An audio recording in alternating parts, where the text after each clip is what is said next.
성경 봉독해 드리겠습니다. 오늘 우리에게 주시는 하나님의 말씀은 십계명입니다. 하나님이 이 모든 말씀으로 말씀하여 이르시되 나는 너를 애굽 땅 종 되었던 집에서 인도하여 낸 내 하나님 여호와라. 제1은 너는 나 외에 다른 신들을 내게 두지 말라. 제2는 너를 위하여 새긴 우상을 만들지 말고 또 위로 하늘에 있는 것이나 아래로 땅에 있는 것이나 땅 아래 물속에 있는 것에 어떤 형상도 만들지 말며 그것들에게 절하지 말며 그것들을 섬기지 말라. 나 내 하나님 여호와는 질투하는 하나님인즉 나를 미워하는 자의 죄를 갚되 아버지로부터 아들에게로 3, 4대까지 이르게 하거니와 나를 사랑하고 내 계명을 지키는 자에게는 1000대까지 은혜를 베푸느니라. 제3은 너는 내 하나님 여호와의 이름을 망령되게 부르지 말라. 여호와는 그의 이름을 망령되게 부르는 자를 죄 없다 하지 아니하리라. 제4는 안식일을 기억하며 거룩하게 지키라.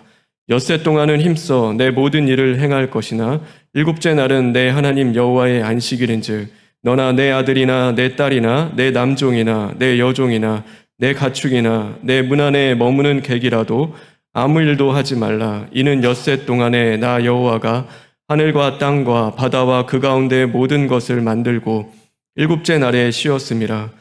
그러므로 나 여호와가 안식일을 복되게 하여 그날을 거룩하게 하였느니라.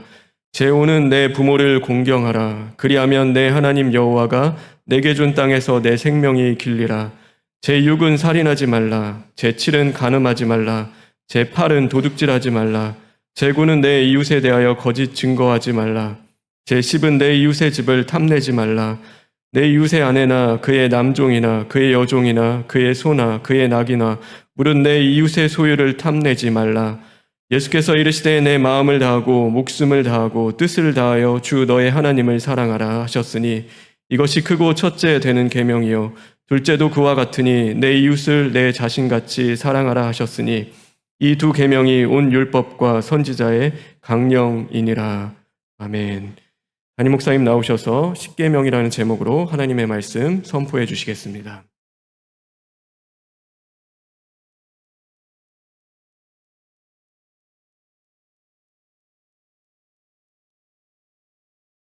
기도하십니다.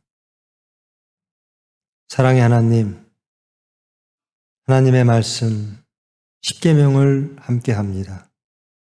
이 시간 찾아오사 주님의 그 말씀을 알게 하시고 깨닫게 하시고 그 말씀이 우리 중심을 새롭게 하사 변화되어지는 은혜의 시간 될 수 있도록 주님 주장하여 주시옵소서. 예수님의 이름으로 기도합니다.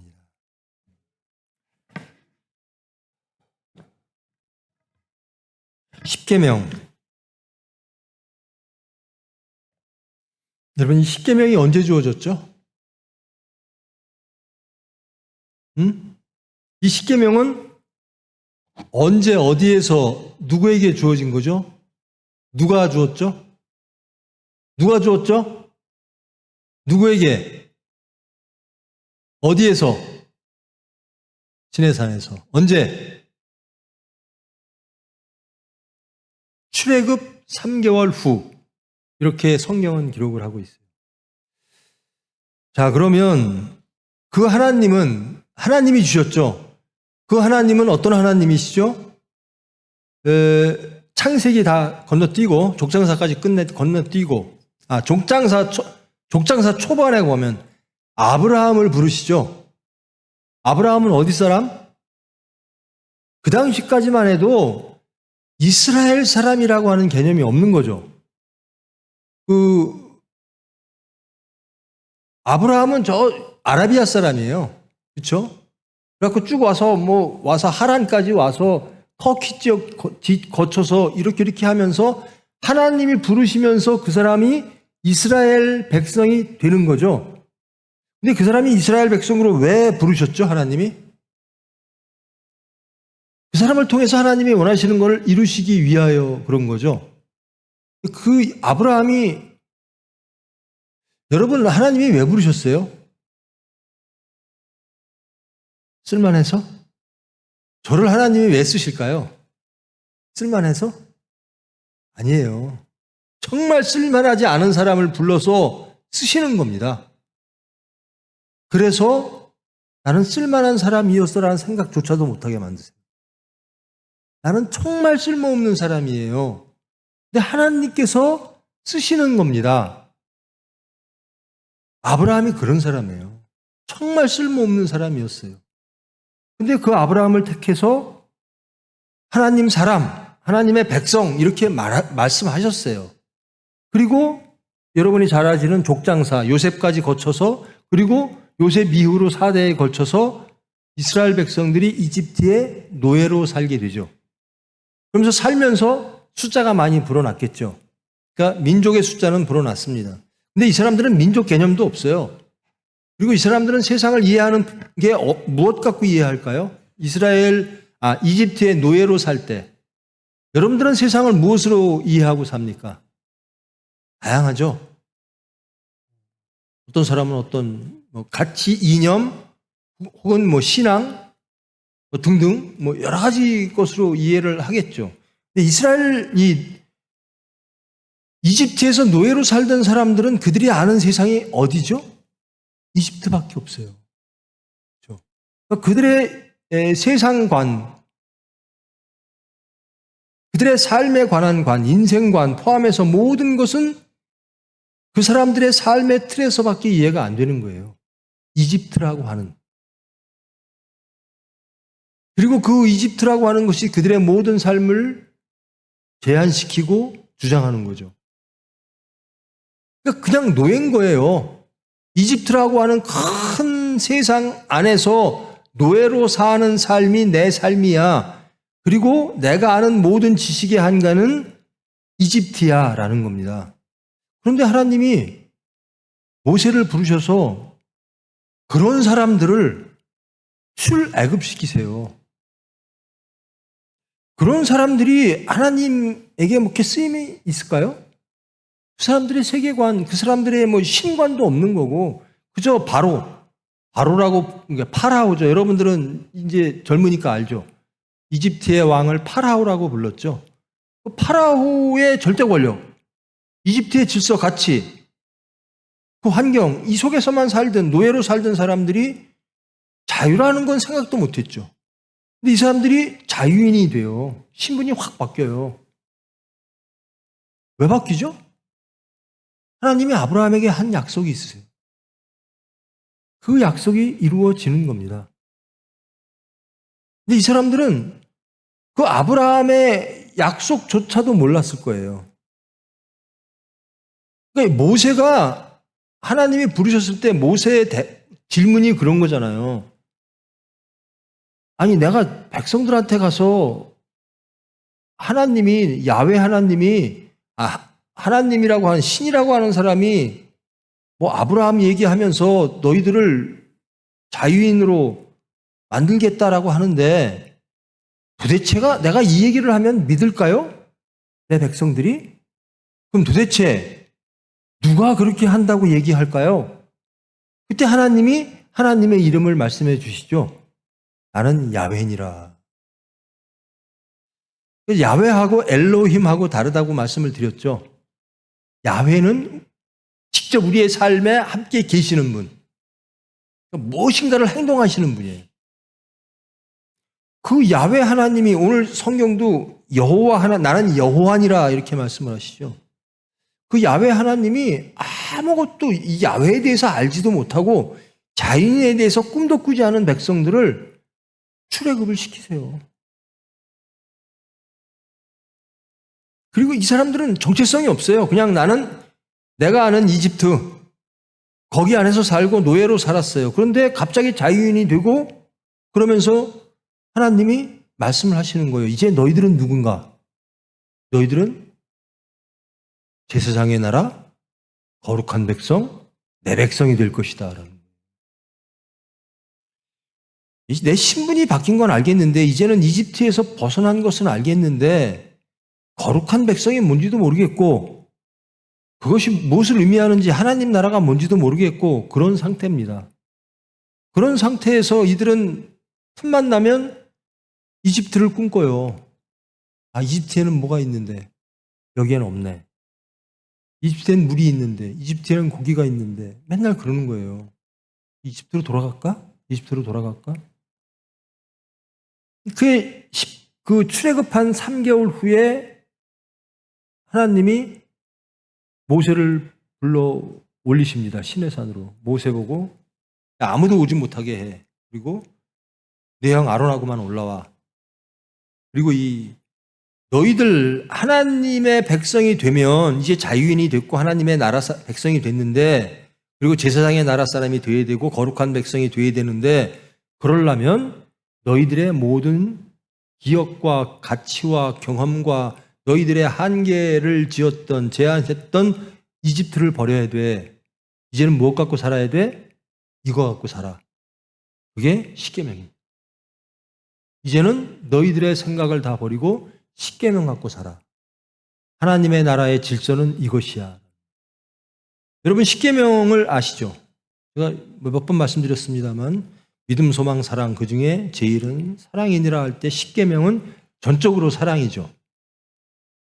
첫 번째부터 네 번째까지가 계명, 4계명까지가 하나님에 대한 사랑, 그다음에 나머지 계명이 이웃에 대한 사랑. 이것을 예수님께서는 첫 번째, 두 번째로 나누시는 거죠. 간단하게.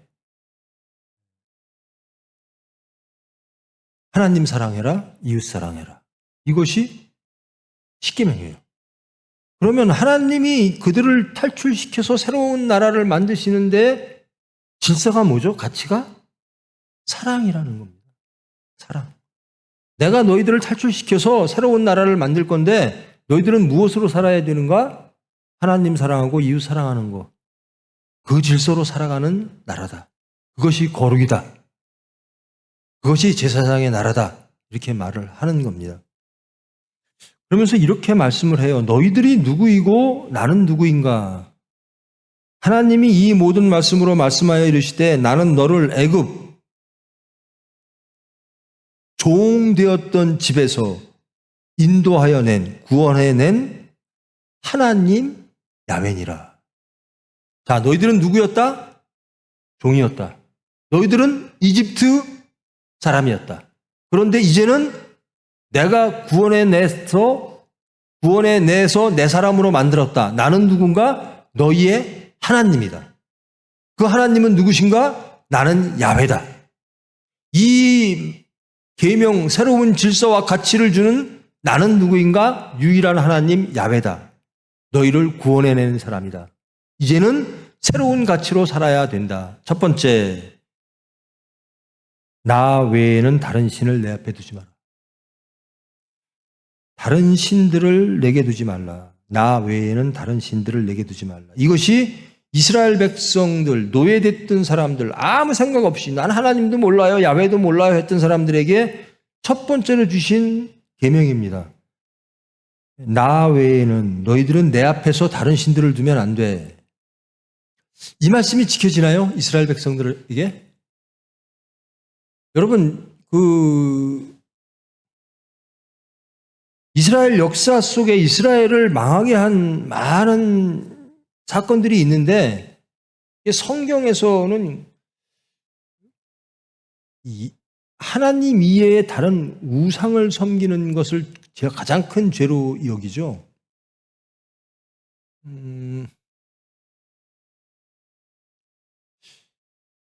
여러분이 구약에서 우상, 이방신 중에 제일 유명한 신이 누구예요? 응? 바알. 이 바알 때문에 솔로몬이 망해요. 바알 때문에.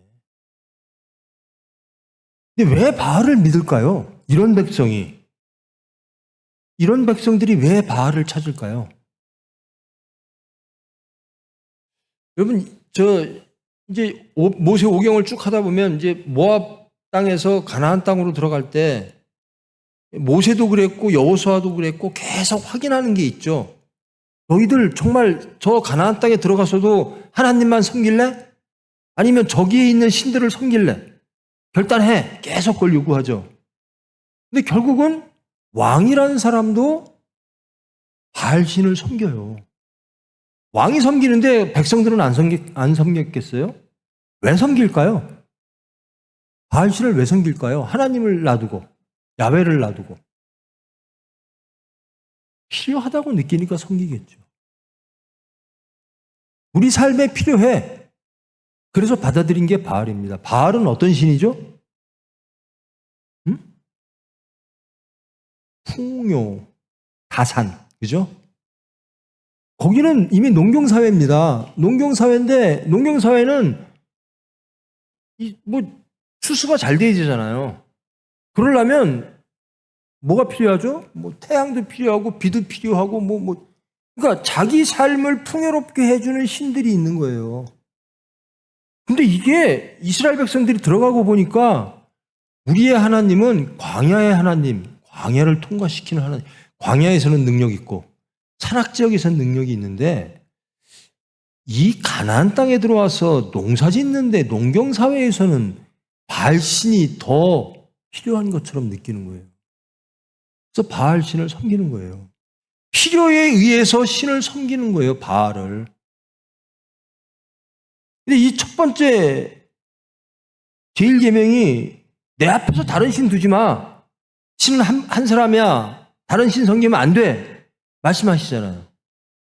이건 뭐죠? 다른 신 섬길 위험성이 굉장히 많다라는 거예요. 자, 여러분들의 신은 누구십니까? 확실하게 말씀해 보세요. 여러분의 하나님은 누구세요? 삼위일체 하나님이십니까? 그분 한 분이십니까? 혹시 바알 없어요? 혹시 여러분 살아가는데 필요한 신 없습니까? 하나님보다 더 급하게 하나님을 대신해서 필요한 것을 주는 것, 그것이 여러분의 하나님입니다.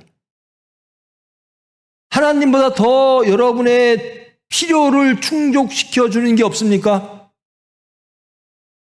그게 여러분의 하나님입니다.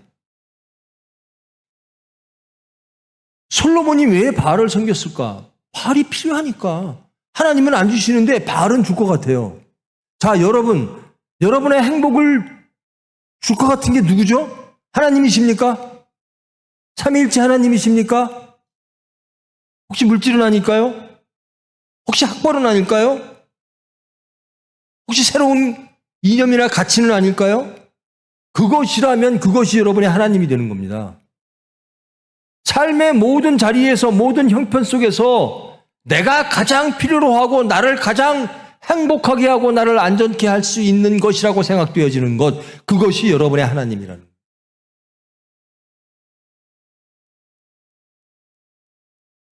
그래서 그 신을 섬기는 거예요. 여러분들에게 나는 정말 필요한 게 물질이야. 나는 물질만 있으면 다 될 것 같아. 뭐 걱정할 거 없고, 물질 있으면 하나님 잘 섬길 것 같고, 물질이 생기면 하나님한테 봉헌도 많이 하고, 그러면 여러분의 하나님은 딱 물질이 되는 거예요. 하나님께서 그래요. 다른 신을 내게 두지 말라. 결국 이스라엘 백성들이 다른 신들을 엄청나게 많이 둡니다. 그러고 나서 나라도 잃고 다 잃어요. 그리고 이젠 돌아가자, 야훼로 돌아가자라고 하는 게 포로기 이후입니다. 야훼로 돌아가야 됩니다.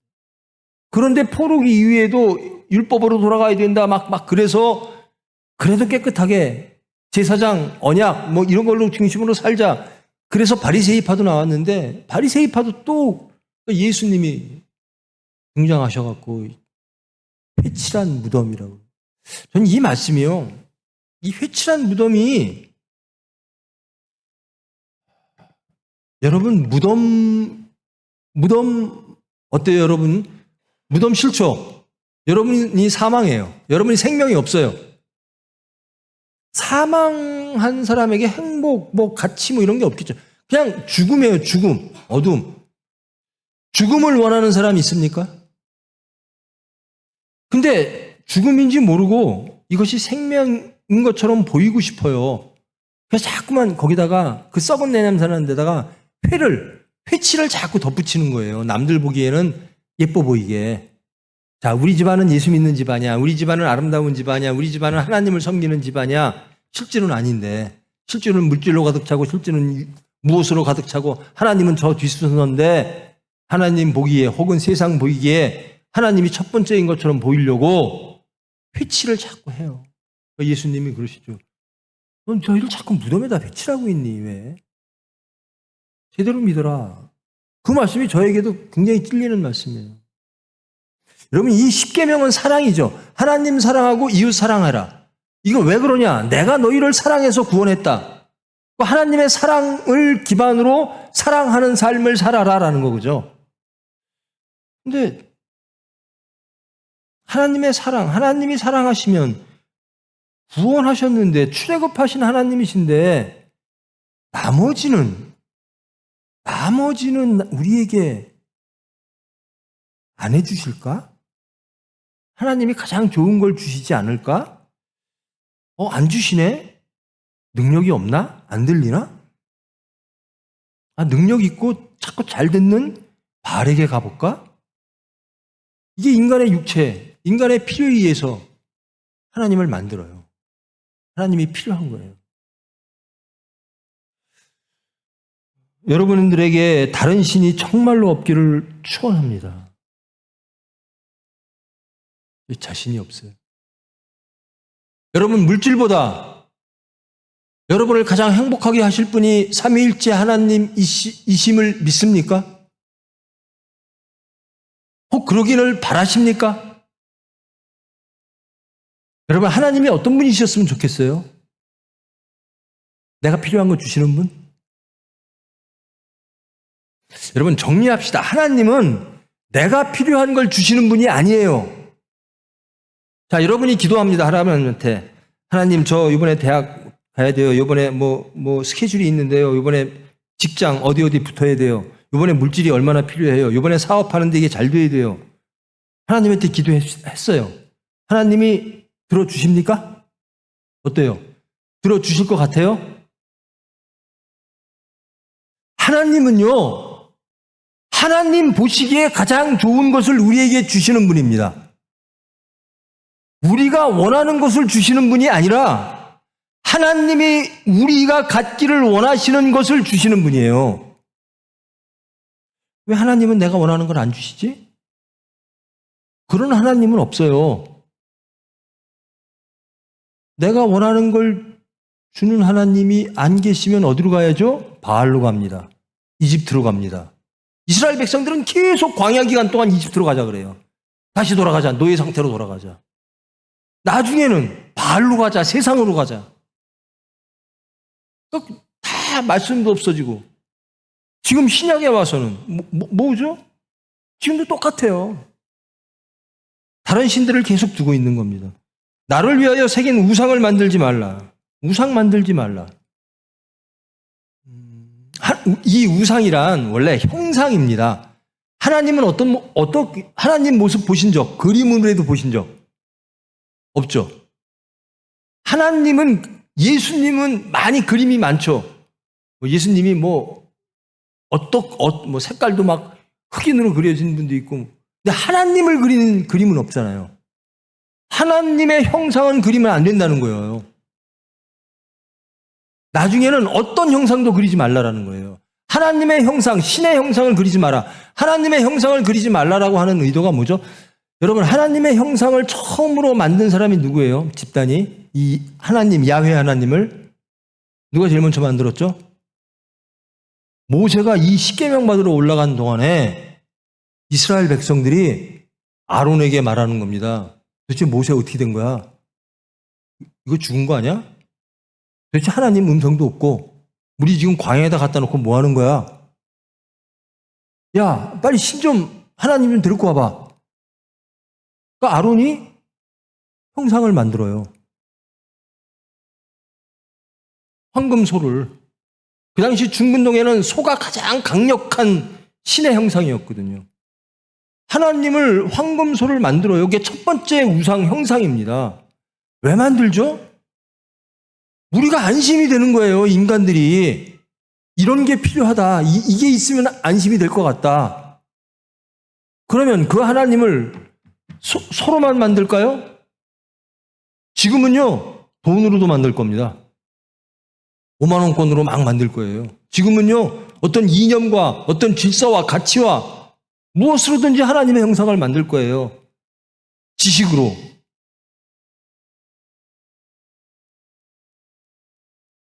하나님을 우리의 뜻에 맞게, 우리의 필요에 맞게 만들지 말라라는 겁니다. 그게 우상이 되는 거예요. 두 번째 우상 언제 또 만들었죠? 북이스라엘과 남유대가 나뉘어지죠. 솔로몬 왕 이후로. 그랬죠. 북은 이스라엘이라고 불리고 남쪽은 유대로 불립니다. 그런데 국경이 나뉘었는데 북이스라엘 사람들이 남쪽으로 와요. 언제? 절기 때. 왜? 예루살렘 성전에 와서 예배드리려고. 그러니까 북이스라엘 여로보암 왕이 생각할 때, 야, 이거 우리 국민들이 북이스라엘 사람들이 자꾸 남쪽으로 가면 이거 안 되는데? 그러니까 뭐 만들죠? 금송아지 만드는 거예요. 제일 남쪽에, 북쪽에. 금송아지. 여로보암의 원죄라고 하는 겁니다. 하나님의 형상을 만들어요. 그들의 필요에 따라 하나님의 형상을 만드는 거예요. 아, 이런 형상이면 좋겠다. 하나님은 이런 모습이면 좋겠다. 하나님은 돈 주시는 분이었으면 좋겠다. 하나님은 내 자식 잘 건강하게 원하는 대로 행복하게 했으면 좋겠다. 우리가 하나님을 만드는 겁니다. 그러니까 누구죠? 창조주와 피조물이 바뀌는 거예요. 내가 원하는 하나님. 하나님이 원하시는 우리밖에 없습니다. 근데 내가 원하는 하나님을 자꾸 만들어요. 그게 우상숭배입니다. 너는 내 하나님 여호와의 이름을 망령되이 부르지 말라. 이거예요. 주여 주여 하지 말라라는 거거든요. 여호와의 이름을 망령되이 부르지 말라. 여러분, 여호와의 이름을 어느 때 부릅니까? 여호와의 의도에 의해서 여호와의 뜻에 맞게 여호와의 이름을 불러야 되는데, 우리가 아버지 이름을 부를 때도 아버지의 뜻에 맞게 불러야 되는데, 아내의 이름을 부르든 남편의 이름을 부르든 누구의 이름을 부를 땐 그것이 내 뜻에 맞게 부르면 안 되는 거잖아요. 근데 하나님의 이름을 부르면서 하나님의 뜻과는 전혀 관계없이 사탄이 내게 해줄 것 좀 해주세요라고 하나님의 이름으로 얘기해요. 그래서 예수님이 그렇게 말씀하시잖아요. 제발 주여 주여 하지 말고 그의 나라와 그의 의를 구하라. 제발 먹을 거, 입을 거 이런 거 구하지 마. 그게 망령되이 일컫는 겁니다. 하나님은 아시느니라. 하나님이 원하고 하나님이 주시기를 원하는 건 하나님의 나라야. 하나님의 의야. 이걸 구해. 근데 너희들은 하나님의 이름으로 매일 먹을 거 막 이런 것만 구해. 네 필요를, 네 육체만 위해서 구해. 이게 망령되이 일컫는 겁니다. 여기서 나중에는 하나님의 이름으로 뭐 맹세하지 말라 뭐 등등 뭐 나오는데요. 하나님의 이름을 망령되이, 그거는 본인들이 합니다. 야, 이거는 어디 우상한테 점집에 가서 혹은 뭐 무슨 이런 사람들한테 가서 구해야 될 것을 하나님의 이름으로 구하고 있다. 요 정도 지금 모이신 분들은 깨달을 거예요. 하나님의 이름이 망령되이 일컬려지는 것. 우리는 하나님의 이름을 부를 땐 하나님의 나라와 하나님의 의를 위하여 구할 때, 그때 하나님의 이름을 부르는 겁니다. 우리가 엄청 어려워요. 제가 병원 총회병원 하잖아요. 엄청 뭐 맨날 사건 있고 맨날 뭐 힘들죠. 뭐 사는 게 다 그렇잖아요. 하나님의 병원이라고 똑같아요. 하나님의 병원이면 하나님이 막 우리가 원하는 거, 육체적으로 원하는 걸 막 주실 것 같아요? 아니에요. 안 주실 때에도 하나님 감사합니다. 하나님의 때에 하나님께서 지금도 영원까지 하나님의 뜻대로 하실 줄 믿습니다. 저는 순종하고 감사합니다. 그리고 이 순간도 행복합니다. 이래야 하나님의 사람인 거예요. 아이고 하나님의 일터 만들어내서 만들었는데 왜 이렇게 어려워요? 저 이것 좀 주세요. 저것 좀 주세요. 저도 기도합니다. 하나님 이런 문제가 있습니다. 저런 문제가 있습니다. 그런데 제 뜻대로 마옵시고 주님 뜻대로 하시오. 이 모든 이 광야도요. 하나님이 예비하신 거예요. 연단도요. 복입니다. 채찍도 복입니다.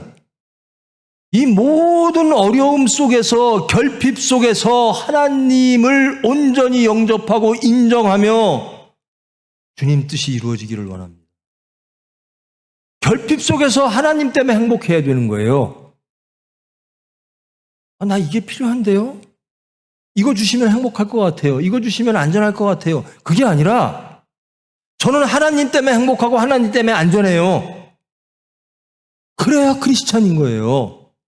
예수를 믿는 이유가 난 이런 거 필요한 것들을 주시는 분이 예수님이라가 아니라 예수님이 저를 선택하시고 저를 거듭나게 하시고 저를 모든 순간에도 여러분 예수님 하나님을 기다렸던 사람들이요 나라를 잃고 메시아 사상이라는 게요 나라 잃고요 북쪽 이스라엘은 주전 722년에 망합니다. 남유대는요 주전 587년 혹은 586년이라고도 하는데요 그때 망합니다. 그때부터 메시아 사상이 와요. 계속 누구만 나타나면 메시아일까 메시아일까 예수님이 오셨어요. 이게 메시아일까? 아이고 아니네. 그들이 필요한 메시아를 계속 구하는 거예요. 근데 하나님은 하나님의 메시아는 어떤 분이죠? 하나님 일 하시는 분이에요.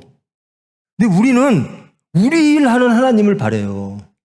교회 왜 나오나? 교회 나가면 예수님이 내가 내 육체의 것들 좀 챙겨주고, 물질도 좀 챙겨주고, 건강도 좀 챙겨주고, 이런 걸 바라서 교회 나오면요, 그 사람들은 그거 있을 때만 여기 있어요. 그래서 그때부터요, 이 신구약 중간기 혹은 항상 그래. 엄청난 박해를 받아요.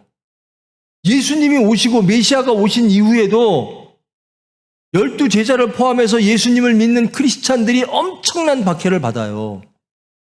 근데 왜 예수님을 믿죠? 세상적으로 십자가를 지고 죽는데 바울 사도도 그렇게 죽었어요. 베드로도 그렇게 죽고. 근데 왜 믿죠? 여러분들은 왜 믿으십니까? 예수님을. 이 자리에 왜 모이셨어요? 바울 사도처럼 살기 위해서? 그게 좋아서? 여러분 우리 찬송했죠? 예수님 닮기 원합니다요. 결국은 예수님의 성품이 내 성품.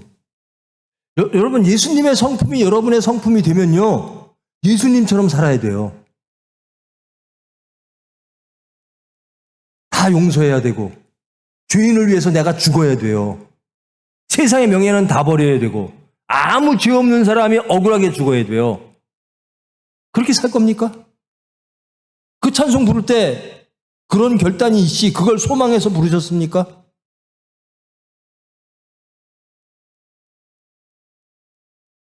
그런 거예요. 예수님 교회에 나오는 거는 예수님으로 인해서 나는 어떤 환경 속에서도 안전해요. 어떤 상황 속에서도 나는 행복해요. 나는 소망이 있어요. 내 소망은 하나님 나라, 그의 나라와 그의 의예요. 나는 예수님을 통해서 물질을 원하지 않아요. 여호와의 이름을 망령되이 일컫는 자들은 예수님 내 거 해주세요.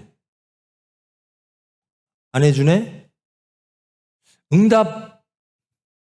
여러분 제가 장담하는데요. 장담하면 안 되죠. 하나님 뜻을 모르니까. 여러분이 뭔가를 막 원하잖아요. 그 하나님이 들어주는 경우가 10,000개 하나, 10,000,000개 하나밖에 안 될 거예요. 병원 운영하기 정말 어려워요. 근데도요, 어렵지 그러면 안 그래요, 저는. 처음부터 끝까지 그런데요, 뭐. 그러면 내가 하는 게 아니라 하나님이 하시는 겁니다. 저는 그 안에서 순종하며 행복하게 사는 거예요. 예수님을 증거하는 삶을 살기를 원하는 것이지 이 문제가 있어서 구체적인 문제가 있어서 이 문제를 해결해 주시는 하나님 그런 하나님은 혹시 모르죠. 여러분이 너무나 착해서 하나님이 볼 때 너무나 해주고 싶어서 해주실지는 모르지만 대부분은 여러분이 육체가 원하는 것을 해주시진 않아요. 제가 가끔 역설적으로 비유를 들죠. 너희들이 돌 구하지 마. 하나님이 빵 주실 거야. 너희들이 뱀 구하지 마. 하나님이 생선 주실 거야. 왜 자꾸 뱀하고 돌만 구하고 있니? 하나님이 그렇게 말씀하실지 모르잖아요. 여러분들은 저 빵하고 생선을 구한다고 구하는데 하나님 보시기에 저게 뱀이에요. 주시겠습니까? 우리는 툭하면 하나님의 이름을 망령되이 일컫고 또 이 구약의 사람들은 이 모세오경에서는 매일 이집트로 돌아가자. 그 다음에 그 이후에 왕정시대 때는 매일 바알로 가자. 매일 우상으로 가자. 육체로 가자라는 거예요. 내가 저번 시간에 왜 바알로 갔는지 얘기했죠. 그 시대의 그 그 바알이 다산, 아주 정말 막 성전에 창기가 그냥 매일 있어요, 다. 그런 식으로, 그런데도 필요하니까 가는 거예요, 왕부터. 육체의 필요에 의해서 하나님을 반역하는 거예요. 안식일을 기억하여 거룩하게 지키라. 여러분, 하나님이 6일 동안 일하셨죠. 그리고 7일째 그 시간을 복을 주셨습니다. 그리고 7일째 쉬셨습니다. 그리고 너희들을 안식해라. 나도 쉬었으니 너희도 쉬어라. 여러분, 하나님이 바라시는 게 뭐죠? 궁극적으로 안식입니다. 하나님이 우리를 위해서 일을 하세요. 왜 일하시죠? 우리에게 안식 주시려고. 예수님이 왜 십자가 지시고 고난 받으셨죠? 우리에게 화평 주시려고. 우리에게 안식을 주시려고. 그러므로 우리는 하나님으로 인해서, 예수님으로 인해서 우리는 안식하는 삶을 살아야 되는 겁니다. 누구로 인해서? 삼위일체 하나님으로 인해서 우리는 안식해야 되는 거예요. 근데 우리는 안식하지 않는 거예요. 하나님의 일하심을 믿지 못하고 안식하지 못하는 거예요. 이것이 부족해요, 저것이 부족해요. 그래서 바알로 가고, 그래서 이집트로 가고. 하나님이 원하시는 궁극적인 우리의 삶의 목표는 안식입니다.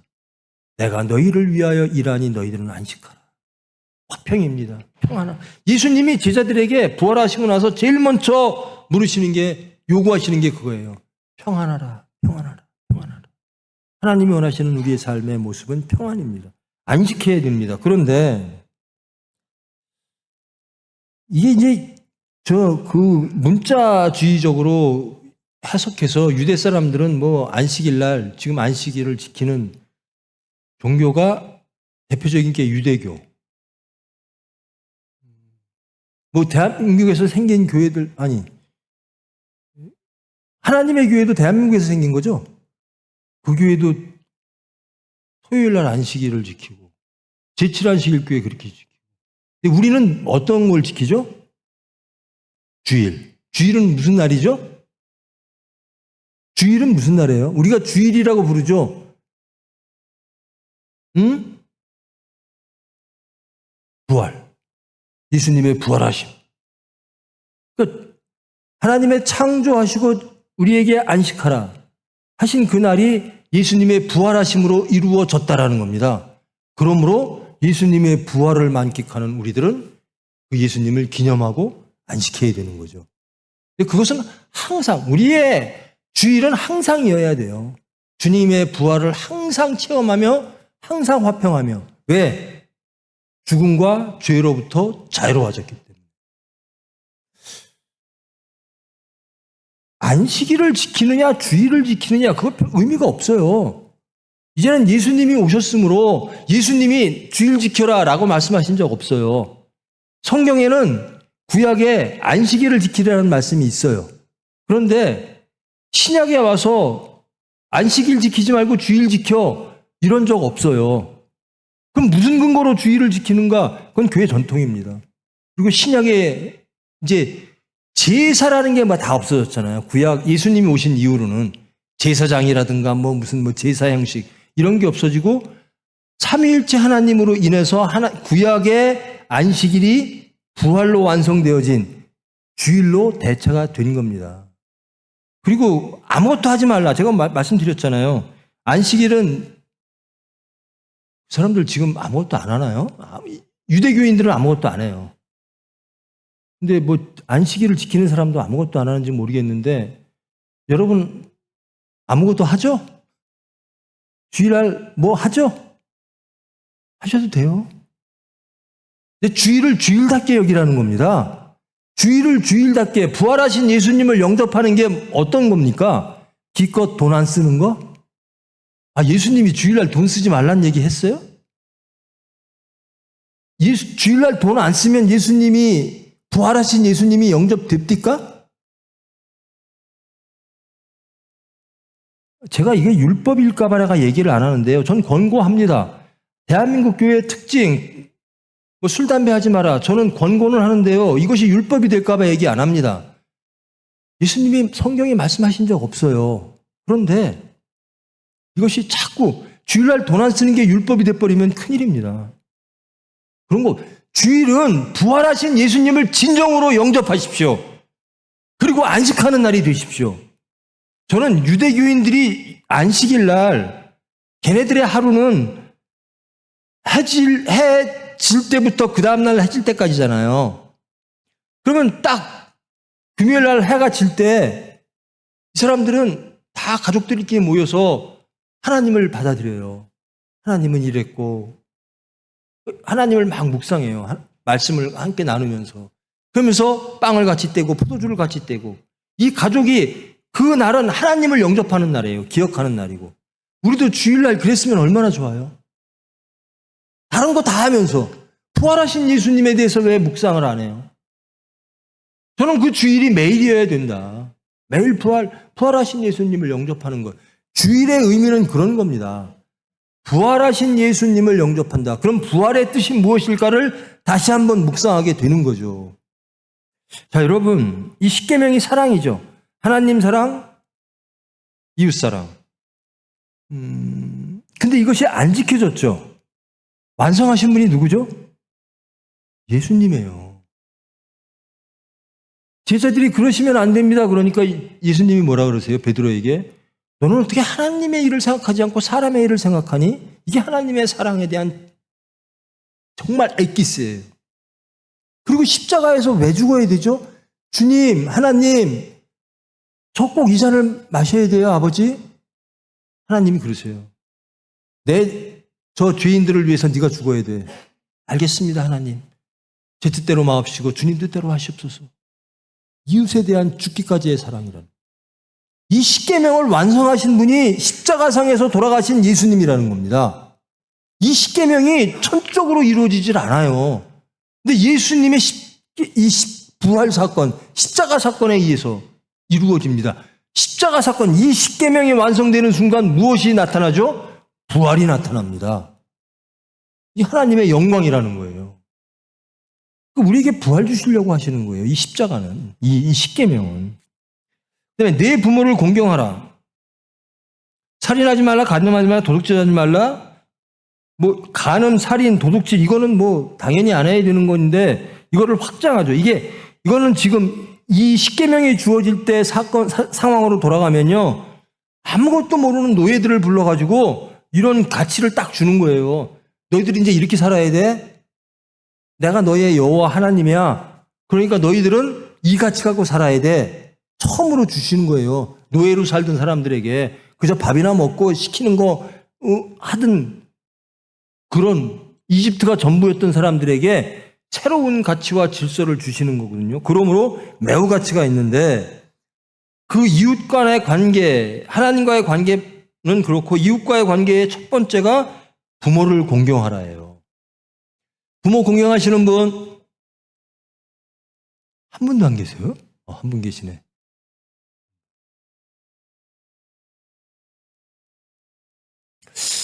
여러분 부모님이신 분? 부모님이신 분이 몇 분 안 계시네. 여러분은 공경받을 만 하십니까? 자식들한테? 어때요? 자식들한테 공경받을 만 하십니까? 제가요, 이 부모를 공경하라라고 하는 것이 이 십계명이 대한민국에는 매우 쉽게 들어올 수가 있어요. 유교의 충효와 비슷해요. 하나님 사랑하라. 왕에게 충성하라. 효, 부모를 공경하라. 이게 유교하고 비슷해서. 근데 하나님 나라를 이렇게 운영하시려고 보는데 그 무식한, 그 무지랭이 노예들에게 너희들끼리는 어떻게 살아가야 되느냐? 부모를 공경하는 것이 첫 번째 질서야라는 겁니다. 그러면 부모의 전통, 부모의 가르침, 부모를 인정하는 것, 그것이 너희들의 사회의 기둥이 되어야 돼라는 거예요. 부모를 공경하는 것이 부모의 말씀을 듣는 거예요. 부모가 말씀하신 대로 사는 거예요. 뭐 부모를 막 뭐 해드리고 뭐 이러는 것도 포함되지만 부모의 말씀을 인정하고 그 말씀대로 사는 거예요. 이거를 중심 질서로 두신 거예요. 하나님의 나라는 부모로부터 자식으로, 그 자식으로부터 또 자식으로 이어지는 가치의 승계. 하나님의 나라의 승계, 말씀의 승계. 그래서 저는 이 말씀을 보고 나도 부모님에 대해서 뭐 그렇게 효자는 못 되지만 정말 마음으로는 효자였는데, 그러고 나서 제가 제 나이가 확실히 몇십 살인지 모르겠는데 하여튼 70을 수렴해서 가요, 제가. 그러고 보니까 내가 이게 공경받을 만한 부모인가가 생각이 드는 거예요. 하나님의 질서면 자식이 볼 때 나를 공경해야 돼요. 그럼 내 말을 들어야 돼요. 그럼 내가 내 자식이 들을 만한 말을 하고 있고, 내 자식이 따라서 가치 있는, 따를 만한 삶을 살고 있는가? 이게 지금 와닿는 거예요.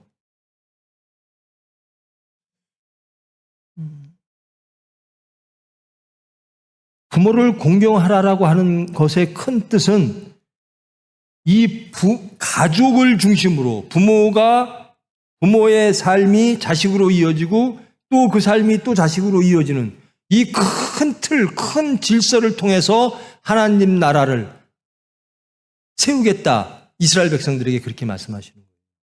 그래서 이 말씀을 다 자세히 들여다보면 더 각성해야 될 것은 부모라는 거죠. 그죠? 부모가 잘 살아야 된다. 부모가 하나님 앞에 잘 살아야 된다. 이게 자식이요. 일주일에 한 번씩 교회에 집어 던져놓고 주일학교 1시간씩 해놓고 너 왜 하나님 뜻대로 안 살아? 왜 예수님 뜻대로 안 살아? 그럴 자신 있습니까? 부모는 자식하고 계속 같이 살아요. 그래서 지금 이 시간도 이렇게 만들어 놓은 거거든요. 자식 앞에 예수님을 증거하는 삶을 살아라는 겁니다.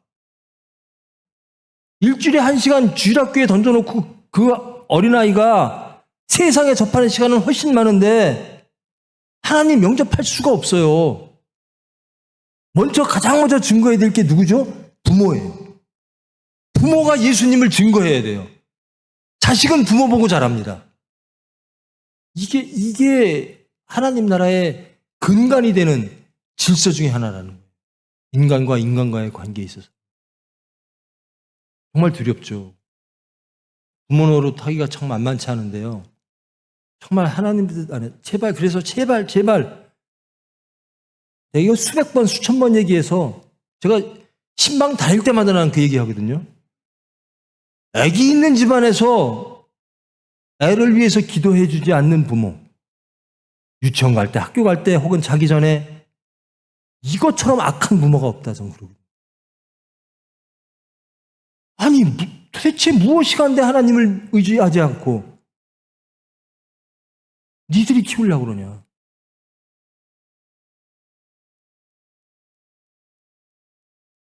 제발 좀 자식을 위해서 하나님 보시기에 합당하게, 자식이 배울 만하게 삶을 이루시기를 원합니다. 그리고 기도하시기를 원합니다. 자식을 위해서 기도하세요. 살인하지 말라는 미워하지 말라, 간음하지 말라, 도둑질하지 말라, 탐내지 말라. 그러면서 내 이웃에 대하여 거짓 증거하지 말라, 내 이웃. 그러니까 하나님 사랑, 내 이웃 사랑이에요. 그렇죠? 그럼 이 말씀은 누구에게 전해졌다 그랬죠? 모세에게. 모세는 이스라엘 백성을 대표하죠. 그래서 이건 이집트에게 주어진 말씀이 아니에요. 이것은 이스라엘 민족에게 주어졌어요. 그런데 예수님의 하나님을 사랑하고 이웃을 사랑하라, 예수님이 하신 그 말씀을 예수님은 뭐라고 하시죠? 어디까지 증거하라고? 땅끝까지. 그러니까 이스라엘 백성들은 이스라엘 선민 사상, 선민으로 살았어요. 근데 사도 바울은 선민으로 살았나요? 아니요. 나는 그 모든 것을 배설물처럼 여기노라. 내 선민됨을 배설물처럼 여기노라. 나는 예수님의 그 말씀을 가지고 어디까지? 우리를 박해하고 우리를 지금도 힘들게 하는 로마까지, 그리고 땅끝으로 알려진 스페인까지. 그러므로 예수님의 말씀은 민족을 넘어, 나라를 넘어, 이념을 넘어, 모든 것을 넘어. 왜? 하나님이 있으니까. 하나님의 말씀이니까. 하나님의 것은, 창조주의 것은 모든 피조물을 넘어야 됩니다. 그래서 내 이웃의 한계를 잡지 마라. 우리 교인이니까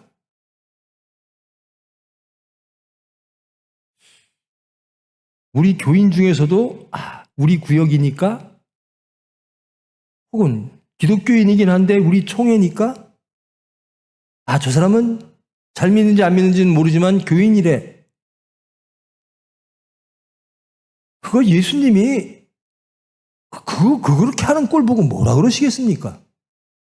사도 바울은 로마까지 가서 죽었는데,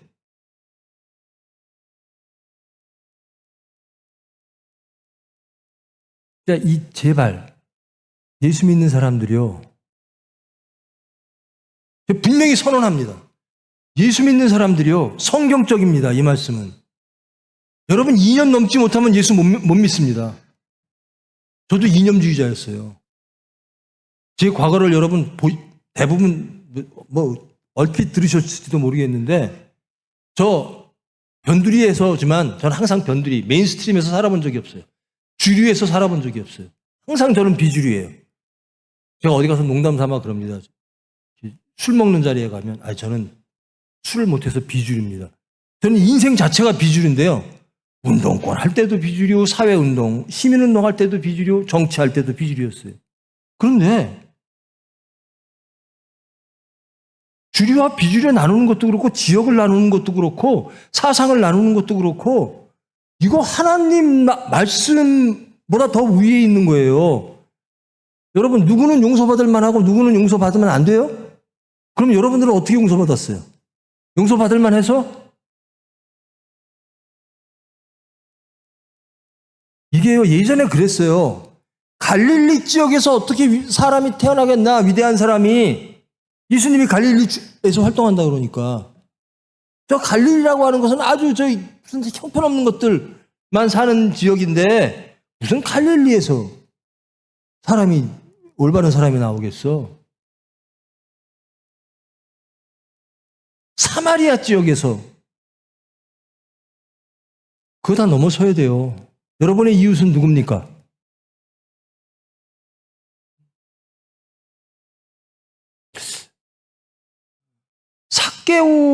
저는 삭개오를 너무 좋아해요. 왜? 제가 삭개오 같은 사람이라.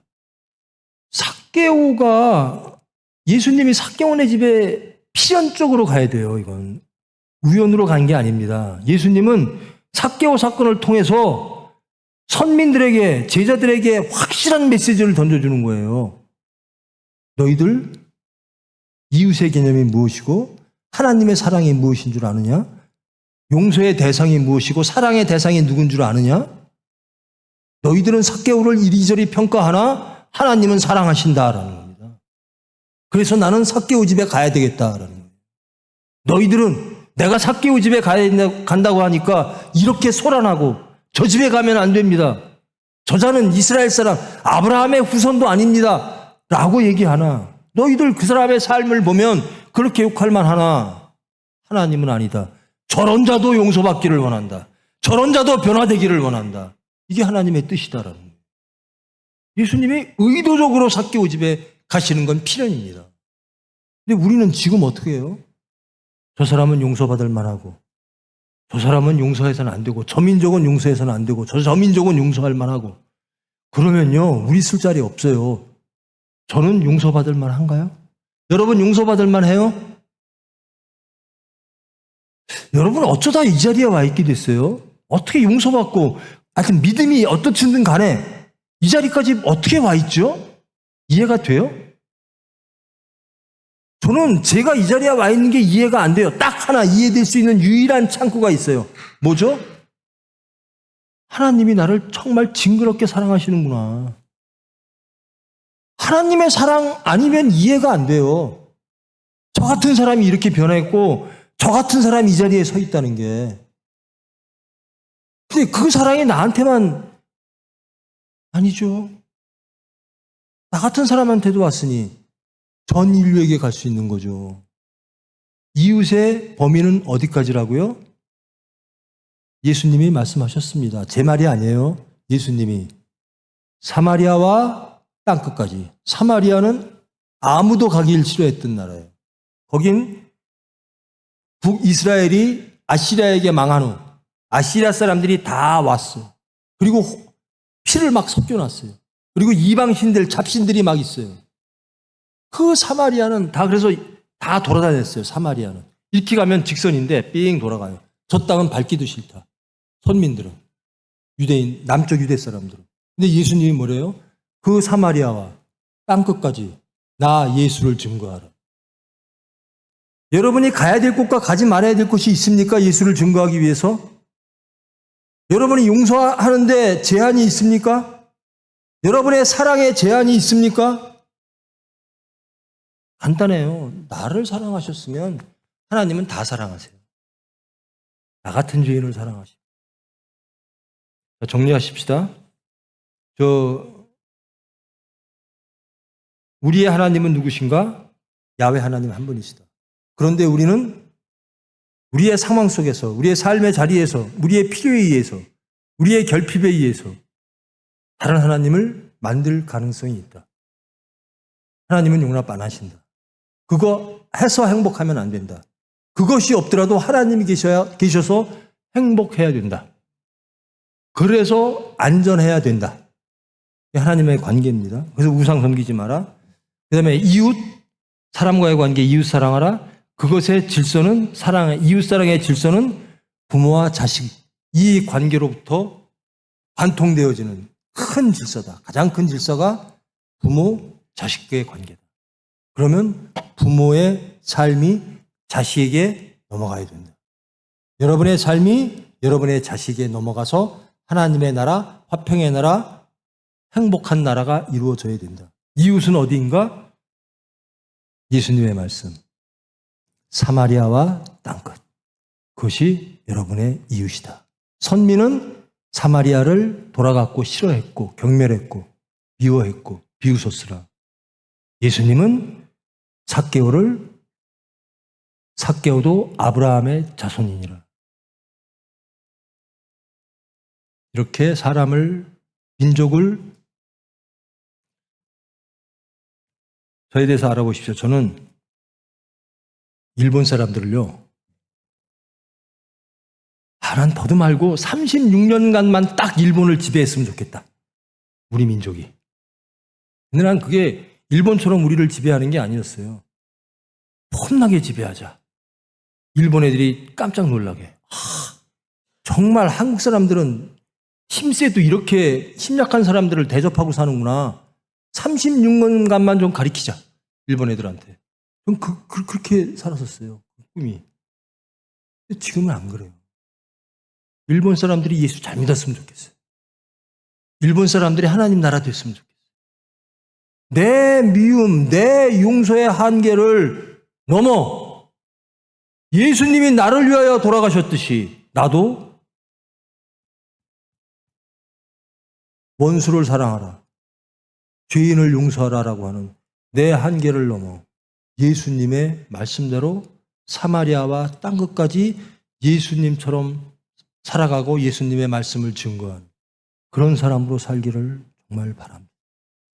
여러분 째째하게 살지 마세요. 예수님 따라 사십시오. 호남 영남 이거 얼마나 우습고 째째한 얘기입니까? 예수님 닮겠다는, 창조주를 닮겠다는 사람들이 얼마나 쪼잔하면 지역을 나눕니까? 이게 대한민국 기독교의 큰 문제예요. 그런 정도로 십계명을 마감하겠습니다. 사랑하라라는 거예요. 가장 큰 죄는 무슨 죄죠? 사랑하지 않는 죄. 부부지간 잘 들어요. 사랑하지 않는 죄가 제일 큰 죄야. 참고 사는 게 아니라 사랑하고 살아야 돼. 알았죠? 사랑하고 사는 거예요. 사랑하십시오. 누구를? 죄인을. 왜? 나 같은 죄인 용서받았으니까. 사랑받았으니까. 사랑, 그러니까 믿음, 소망, 사랑 이래서 마감을 하고요. 다음에는 우리 총회 성민의 길 그것을 또 간단하게 하겠습니다. 들어주셔서 감사하고 이렇게 해서 조금이라도 바뀌어야 돼요. 아셨죠? 지루해도 참아요. 나중에 점점 짧아질 거예요. 자, 기도합시다. 사랑의 하나님, 십계명을 함께 했습니다. 이것이 하나님의 질서입니다. 하나님 나라의 질서입니다. 하나님께서는 이 사랑으로 우리에게 찾아와 주셨습니다. 하나님의 사랑을 믿기를 원합니다. 항상 하나님의 사랑을 사모하며 기도하는 저희들 되기를 원합니다. 하나님의 사랑이 우리의 삶 속에 널리 퍼져 예수를 증거하고 하나님께 영광 돌리는 저희들 될 수 있도록 주님 은혜로 인도하여 주시옵소서. 예수님의 이름으로 기도합니다.